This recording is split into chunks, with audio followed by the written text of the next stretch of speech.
Бүгінде өміріміздің жартысы мына қара жәшікте өтіп жатқаны жасырын емес. Әрқайсымыздың атымызда бірнеше әлеуметтік желіде кем дегенде 4-5 аккаунтымыз бар.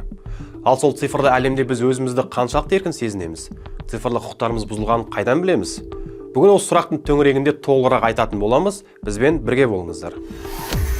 Біріккен ұлттар ұйымы 2021 жылы қарарында кез келген адамның өмірдегі құқығы онлайнда қорғалу керек деген тұжырымдамаға келді.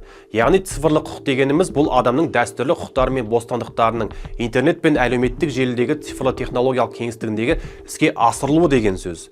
Ал Еуропа кеңесі сонау 2014 жылы интернет пайдаланушыларға арналған адам құқықтары жөніндегі нұсқаулығын әзірлеген болатын. Қазақстанда қандай цифрлы құқықтар жиі бұзылатынын білесіз бе? Құқық қорғаушы Татьяна Чернобельдің айтуынша, Қазақстанда жеке деректердің құпиялығына қатысты құқықтар өте жиі бұзылады екен. Сондай-ақ азаматтардың келісімсіз олардың суреттерін жариялау мен жалған ақпараттың тарауы да осы санатқа кіреді дейді.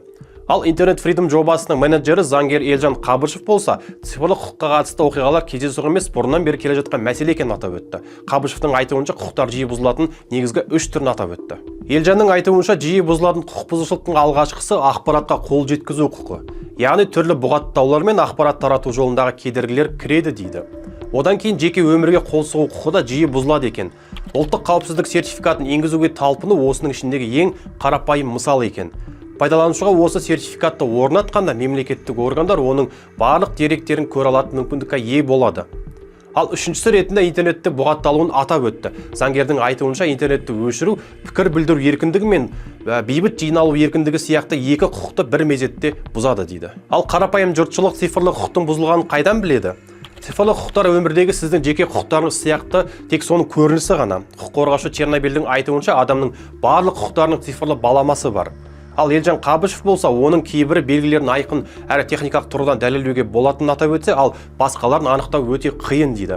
Заңгер бұл көрсеткішті 3 топқа бөліп қарастырылатынын атап өтті. Алғашқысы ретінде тікелей техникалық индикаторларды атап өтті. Мысалы, бұрын жиі кіріп жүрген белгілі бір сайттар немесе парақшалар жүктелмей қалады. Немесе сол сайтқа кірген кезде сайтқа қол жету мүмкін емес деген жазбалар шығады. Бір қызығы, бұл уақытта басқа сайттар немесе іздеу жүйелері қалыпты жағдайда жұмыс жасайды. Бұндай жағдайда тікелей сайтты бұғаттау орын алды дейді. Ал екіншісі ретінде жанама және контекстуалды көрсеткіштер. Бұндай құқық бұзушылықтарды анықтау өте қиын, бірақ контексті білсеңіз, оларды оңай білуге болады. Мысалы, бейбіт жиындар, сайлау, немесе басқа да өткір оқиғалар болатын күндері мессенджерлер баяу жұмыс жасайды, журналист белсенді немесе өз ойын ашық айтатын адамның желідегі парақшалар кенеттен шабуылдарға ұшырайды. Ал бұл жайдан жай сәйкестік емес. Ал үшіншісі көрінбейтін құқық бұзушылықтар немесе жасырын бақылау. Бұл цифрлы құқық бұзушылықтардың ең қауіпті түрі, өйткені пайдаланушы оның бар екенін мүлде білмейді. Елжан Қабышевтың айтуынша, белгілі бір сайт не браузерге кірген жағдайда кенеттен сенімсіз сертификат деген ескерту шықса, жалғастыру түймесін басуға мүлде болмайды. Себебі бұл қолданушы туралы ақпаратқа білу үшін жасалған шабуылдың бірі дейді.